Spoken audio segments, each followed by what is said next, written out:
Olá, eu sou o Homero Caneco e nesse vídeo eu vou falar um pouquinho de algo que eu tenho pesquisado nos últimos anos e que eu tenho chamado de neogrotesco. Para quem não me conhece, eu sou diretor teatral e mestre em artes da cena pela Universidade Federal do Rio de Janeiro, a UFRJ, e fundador da Companhia Catombe de São José do Rio Preto, onde eu resido e trabalho dando aulas de teatro, desenvolvendo dramaturgia e atuando também na produção cultural. Antes da gente entender o neogrotesco, é preciso entender também, em alguma medida, o que é o próprio grotesco. Vamos lá? O aspecto rústico, escatológico, grosseiro, são algumas das principais características atribuídas ao grotesco que a gente conhece. Essa palavra grotesco, ela provém de grota, devido ao descobrimento de passagens subterrâneas lá em Roma, onde foram achadas figuras míticas, figuras disformes, figuras que eram meio bicho, meio humano, em suma, figuras monstruosas.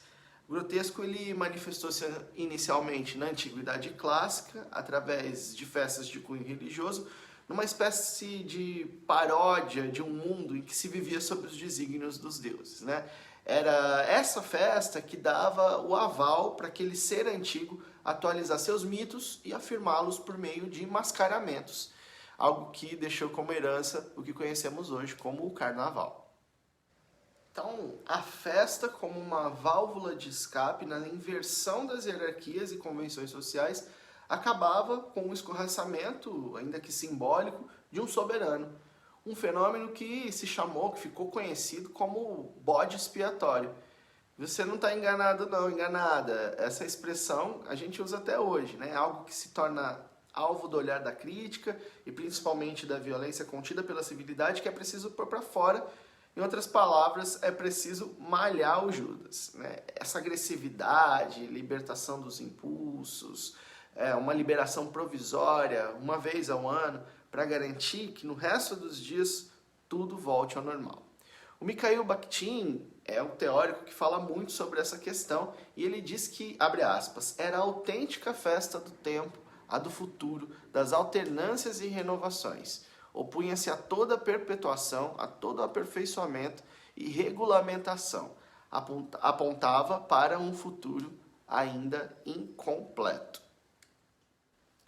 Então o caminho que o Bakhtin vai fazer, né, faz para explicar o grotesco, está todo nesse livro aqui, né, A Cultura Popular na Idade Média e no Renascimento, o contexto de François Rabelais. Ele usa então a obra do François Rabelais para falar desse retorno à festa arcaica e depois vai chamar esse grotesco de realismo grotesco, porque ele pensa esse grotesco como um conjunto positivo de referências.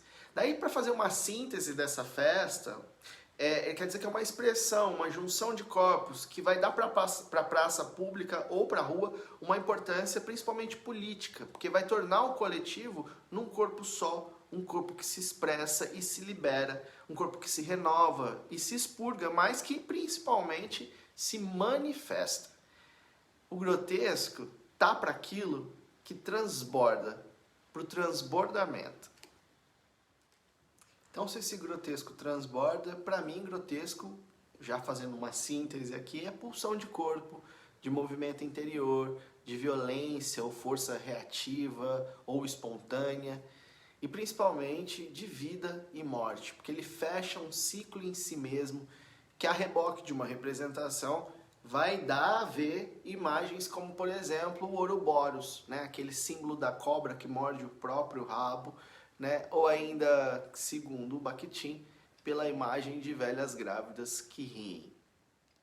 Abre aspas. É sempre um corpo em estado de prenhez e parto, ou pelo menos pronto para conceber e ser fecundado com um falo e órgãos genitais exagerados. Fecha aspas. Bom, tudo que se refere à dejeção, à cópula, à parturição, se liga à ideia de baixo corporal, que é um conceito bastante abordado tanto pelo Bakhtin quanto pelo Georges Minoir aqui nesse livro, esse livrão, na verdade, olha o tamanho, História do Riso e do Escárnio, onde o Minoir vai falar coisas como, por exemplo, abre aspas, o mundo é grotesco, alegremente grotesco, então o cômico popular vai espojar-se, deitar e rolar no baixo. A absorção do alimento, a excreção, o acasalamento, o parto na sujeira, os odores e os ruídos ligados ao ventre e ao baixo ventre são consideradas, né, funções que rebaixam, mas por outro lado regeneram. E ele continua, é da decomposição, no sentido material do termo, que nascem as novas formas, e é a tomada de consciência do processo infinito de morte e de nascimento que se engendra o riso grotesco. Daí essa ideia de um grotesco mais festivo não é muito aquilo que a gente vê como um grotesco dos dias de hoje. Por quê? O que a gente vê prevalecer atualmente como uma ideia mais fechada sobre o grotesco não é essa raiz arcaica que a gente está falando até agora, mas é algo que lá no renascentismo, que na verdade o renascentismo e a igreja ajudou a forjar, que o Bakhtin vai chamar de, entre aspas, grotesco romântico. Ele vai dizer, abre aspas, um grotesco de câmara, uma espécie de carnaval que o indivíduo representa na solidão, com a consciência aguda de seu isolamento. A sensação carnavalesca do mundo transpõe-se de alguma forma à linguagem do pensamento filosófico idealista e subjetivo e deixa de ser a sensação vivida, entre parênteses, pode-se mesmo dizer corporalmente vivida, da unidade e do caráter inesgotável da existência que ela constituía no grotesco da Idade Média e do Renascimento. Fecha aspas. Essa versão do grotesco tido como feio, inferior, inacabado, colocado numa espécie de polo negativo, do terrível, do horrorífico, do monstruoso, do diabólico, essa versão ela foi capaz de se sobrepor à versão arcaica e transitar até os dias de hoje com uma força simbólica surpreendente na literatura sacra e pagã, na arquitetura. Bom, na arquitetura é só a gente olhar para aquelas igrejas imensas, né, com aquelas gárgulas, aquelas construções imponentes, né, e se impôs também nos nossos corpos, nos nossos comportamentos fora da norma, né. E o grotesco, nesse polo negativo e recusável, ele vai ajudar a figurar a ideia de monstro, que, aliás, o monstro, o monstruoso, é uma importante ponte de acesso ao neogrotesco, porque ele vai buscar, na evidência moderna, ou na modernidade, esse elo monstro solto entre monstro e grotesco, né, ou realismo grotesco, que tanto nos interessa, me interessa também. Para entender o porquê o grotesco é um campo vasto, interminável, interessantíssimo, basta notar a força que ele tem de escapar por entre os dedos, pelas frestas, a capacidade que ele tem de se refazer e existir. Bom, quem ou aquilo, né, que tenta conter o grotesco acaba se enfiando numa enrascada, porque a busca por dar contornos ao grotesco, no sentido de dar um limite, se traduz num completo paradoxo, porque como se aprisiona aquilo que se expressa justamente pelo transbordamento? Fica a questão. Mas aí então você deve estar se perguntando, o que é o grotesco afinal? Ele é, assim, entre tantas outras coisas, né, que a gente aborda e está falando aqui, um transbordamento de corpo, de si, da ideia contida na palavra humano. O grotesco ele vai forçar as barreiras do corpo, dos corpos, e nessa ação vai dotar de expressão o gesto de transbordar de fato, voluntária ou involuntariamente. Para falar do neogrotesco, assim como eu estou pesquisando, venho pesquisando, né, ao longo dos anos, é preciso contar então uma historinha para vocês de como ele chegou até a mim. Bom, eu recebi o texto do espetáculo Orégano, do dramaturgo argentino Sérgio Lobo, lá em 2007, um querido amigo, se tornou um querido amigo. Foi num fórum de dramaturgia em Bauru. Daí ficou na gaveta esse texto, bastante tempo, e lá em 2009, quando eu queria montar um espetáculo, eu fui ler o texto que já estava guardado há tanto tempo. Daí foi paixão à primeira vista. Depois de muitas leituras, e aí também teve a escolha do elenco, foram aí 9 meses de ensaio, né? E nesse tempo todo vinha uma dúvida na nossa cabeça, né? Que era, a gente queria entender que texto que era aquele, de que linguagem se tratava, né? A gente conseguia identificar nele o grotesco, o melodrama, o absurdo, mas não conseguíamos nem bater um martelo, assim, nenhuma delas. Daí na estreia a gente convidou o Sérgio para vir para o Brasil, né? Os jovens fazem coisas que a gente até duvida, né? E o plot twist, ele veio. Mas aí a gente não perdeu tempo, lançou a pergunta logo para ele: Sérgio, o que fala esse texto? Explica aí, é grotesco, é melodrama, é absurdo? E aí ele respondeu, foi super sintético: não, esse texto é um texto neogrotesco. Daí quando a gente foi montar o espetáculo Cheiro de Carne, decididos já que o neogrotesco era nossa fonte de inspiração, né? E aí também tinha o pintor argentino Carlos Alonso como inspiração. A gente foi parar lá em Buenos Aires para ver, ouvir e sentir de perto, né, essa linguagem que movia o grupo. Bom, a viagem foi inesquecível, mas a gente descobriu que aquilo que a nossa intuição nos dizia sobre aquele tema não era necessariamente o que o Sérgio e o teatro argentino estavam nos apontando, né? Então, a gente conheceu lá o que uma teórica chamada Eleana Azor classifica como grotesco portenho, que é algo que derivaria do grotesco criollo, uma forma teatral reconhecida e tradicional que, reinventada e atualizada, se aproximava da proposta de neogrotesco do Sérgio. Bom, o neo para eles era uma forma de atualizar o grotesco, que se tornou uma tradição teatral lá do país. Daí a gente percebeu que ali o nosso caminho era outro, né? E que seria preciso aprofundar os estudos de fato para achar algo que desse conta daquela visão, da nossa visão de neogrotesco. E aí vem o pulo do gato, porque é então que a gente conhece o trabalho do professor Muniz Sodré, que vai cunhar o termo neogrotesco pela primeira vez no Brasil no ano de 1992, no seu livro chamado O Social Irradiado, Violência Urbana, Neogrotesco e Mídia. O professor Sodré, que é um dos intelectuais mais respeitados do Brasil, já estava falando lá em 92 sobre a exponencialidade dos problemas sociais brasileiros e o agravamento desses problemas na medida em que o tecido social fosse se expandindo.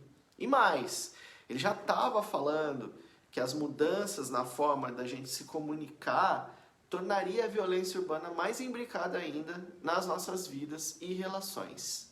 Daí, bingo! Casou muito com o que a gente estava querendo. Bom, a gente era um grupo jovem, na média de 20 e poucos anos. Havíamos nascido num mundo analógico e fomos assim, catapultados para um universo digital. E fato é que a gente se adaptou ao digital como uma geração que fez essa transição de um modo para o outro, né? Nós nem somos como os nossos pais lá nesse mundo anterior, analógico, e a gente nem é parecido com os nossos filhos, sobrinhos, que já nasceram dentro do digital, né? A gente estava entre esses dois mundos completamente diferentes. E aí nos parecia urgente falar dessa enorme complexidade que a gente vinha observando nas relações e o quanto elas se tornavam mais grotescas, ainda mais ao serem mediatizadas, né?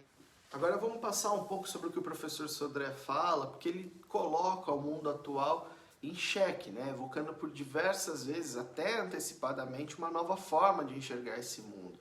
E aí ele fala, abre aspas, a saturação dos modos tradicionais de representação do mundo, a superação da economia política clássica, os desafios da intersubjetividade no novo espaço-tempo social, as mais recentes formas do exercício do poder demandam outros tipos de ótica para o exame da sociedade humana. Fecha aspas. Para o professor Sodré, o grotesco, tal qual a gente conhece, travou um combate de fato, né, quebrando regras ao longo da sua história. E aí muitas vezes atribuído à loucura, a tudo que pode caber nessa palavra, né, ao delírio, à desrazão, à aberração. Ele sempre intrigou por ser imprevisível. O grotesco rompia com a realidade sem avisar e é por isso que sempre foi tão censurado. Já o neogrotesco, continuando no professor Sodré, abre aspas, configura-se entretanto como anomalias ou aberrações sem efeitos históricos, como algo sem virtualidade trágica, porque já surge como uma figura de um campo intensivamente equacionado por uma ordem tão operativa que já não dá lugar à lucidez pelo escândalo de estrutura, fecha aspas. Ou seja, o que o professor Sodré está dizendo é que o grotesco foi tão combatido, ele foi tão aviltado durante esse tempo todo, que já não nos causa espanto que ele esteja acontecendo ao nosso redor, né? Não é mais aberrante que as tragédias urbanas, que as questões todas da sociedade contemporânea estejam acontecendo e a gente nem liga para isso. Por isso que eu bato na tecla de que o neogrotesco é o apagamento do grotesco. Mas aí quando eu falo apagamento, eu estou falando dessa percepção que a gente tem dele, como a gente lida com ele, ou na verdade como a gente foi ensinado a lidar. Porque o grotesco é inapagável, é condição da nossa constituição biológica, cultural e social. O que se apaga, o que se busca anular são sim os efeitos históricos decorrentes do grotesco, como falou o Sodré. E o que pretende operar esse apagamento é um conjunto de sistemas disciplinares clínicos de controle, sistemas introjetados no comportamento, capazes de deixar adormecidos os saberes de si, da nossa consciência, do corpo. Porque quem sabe de si questiona, quem sabe de si faz evolução. Então, a prevalência da negação do grotesco na vida cotidiana e, por consequência, na sociedade contemporânea é a principal senha de acesso do que podemos chamar de neogrotesco. Bom, a possível perda de sensibilidade ou, sei lá, de uma noção mais coletiva, humanizada de sociedade reside, aparentemente, em certa lógica de esconder e de camuflar as nossas distorções, os nossos defeitos, as nossas anomalias. O que sugere refletirmos. Estaremos perdendo a consciência da própria subjetividade cada vez mais ancorada no consumo, nas mídias tradicionais e de algum tempo para cá, nas mídias digitais? Ou então, estamos forjando uma nova sensibilidade, uma nova subjetividade? E disso a gente não pode duvidar, porque também a nossa carne já é passível de um atravessamento de outras matérias, né, que nos transformam em outra coisa. Por exemplo, o smartphone é uma prótese, né, os chips corporais, as intervenções cirúrgicas, desde as estéticas até aquelas que inserem, né, corpos metálicos, marcapassos no corpo para a nossa sobrevivência. Bom, agora na sequência eu vou apresentar para vocês um quadro aí de distinções e complementariedades entre grotesco e neogrotesco, onde eu faço ali uma varredura dos conceitos apresentados ali. Fica ligado aí, já vai aparecer na sua tela. Então esse quadro, onde você vê aí do lado esquerdo sempre a ideia de grotesco e do lado direito sempre a ideia de neogrotesco. Lembrando já que é uma forma, uma possibilidade de tentar estruturar um pouco mais esse pensamento que eu trouxe um pouco ou mais solto aqui, né? Já que a gente está tratando de uma explicação introdutória, são muitos temas, enfim. Então, a gente vê, começando aqui por esse quadro, então lá o grotesco você pensa no rompimento com as regras e no neogrotesco, denúncia e crítica das regras, né? Então, no grotesco, esse caráter imprevisível que justifica a sua censura, lá no neogrotesco você vai pensar que ele já não surpreende por aparecer completamente equacionado, assimilado. No grotesco, os aspectos mais comuns são o rústico, escatológico, grosseiro, sexual, e lá no neogrotesco os aspectos mais comuns vão ser presença da tecnologia digital, mistura com os meios comunicacionais e as mídias tanto tradicionais quanto digitais, né? Lá no grotesco você vai olhar os mascaramentos e a caricatura como expressões alegóricas, e no neogrotesco você já entende, já contempla o simulacro da realidade, né? Que coloca o mundo contemporâneo em xeque, expressão artística para o exame social. Se a gente for pensar na ideia de carnaval, nós vamos ter ali no grotesco, né, a sacralização da manifestação popular, né, a inscrição no grotesco romântico, que nós vimos que é o terrível, o horrível, o diabólico, né, aquele grotesco negativo, num polo negativo que o Bakhtin nos falou, né? Lá no neogrotesco, a ideia de carnaval, nós vamos pensar mais na retomada da festa arcaica, na inscrição no realismo grotesco, né? Universal, popular, em paz com as pulsões, né? E é concernente também a uma ideia de profanação, que não deu para entrar muito aqui, é um conceito do Agamben, mas que, quem sabe, numa próxima a gente trate, mas que fala então sobre uma liberação provisória dessa manifestação, expressão popular, né? seria esse grotesco no polo positivo que o Bakhtin nos mostrou também. E aí, se a gente está falando de corpo no grotesco, nós estamos pensando em transbordamento do corpo, do contorno, da pulsão, né, que é um tópico, aí, um conceito em si freudiano, pensando na ideia de um ciclo de vida e morte, né? E também estamos falando do monstro, que é outra coisa que não deu para entrar tanto aqui, mas que faz parte também das descobertas que esse trabalho rendeu, né? Então, o monstro como uma figuração de si e do outro, né? Se a gente fala de corpo no neogrotesco, a gente está falando, então, nesse atravessamento da carne, né? As próteses, o ciborgue, os hibridismos, né? Mistura de diferentes naturezas, né? A pulsão também reaparecendo aqui, mas pensando logo mais no trágico da condição humana de finitude, né? E o monstro também como uma interferência simbólica, né? Real, virtual, né? Um pouco nessa fronteira. Passando adiante, nós vamos ver no grotesco uma ideia de inacabamento como a imperfeição, o antiquado, o não estético, o indesejado, o disforme, o anômalo, o aberrante, o animalesco, o anormal, fora da norma, né? E lá no neogrotesco o inacabamento aparecendo como uma implosão da estética e da noção especial de criação artística, né? A ruptura com a convenção teatral, expressão das reações do corpo, linguagens desfronteirizadas, incompletude, que seriam lacunas a serem preenchidas pelo espectador, né? E aí a gente está tratando relativo à cena, né? E aí a gente vê no grotesco o abalo dos protocolos morais, sobretudo, e no neogrotesco o abalo dos protocolos morais, éticos, democráticos e institucionais, que a gente entende como tudo isso também foi para uma... se espraiou, né, também por esses outros aspectos da sociedade, da política, enfim. E aí, para fechar no neogrotesco, não tendo uma correspondência no grotesco, nós vemos então a banalização do grotesco, que seria esse apagamento de que a gente estava tratando, né, falando, né, uma mutação do grotesco como um outro objeto mais paliativo, mais banal, né? É preciso passar um verniz e enxergar o grotesco como uma outra coisa, uma nova coisa, e assim suportar essa realidade grotesca.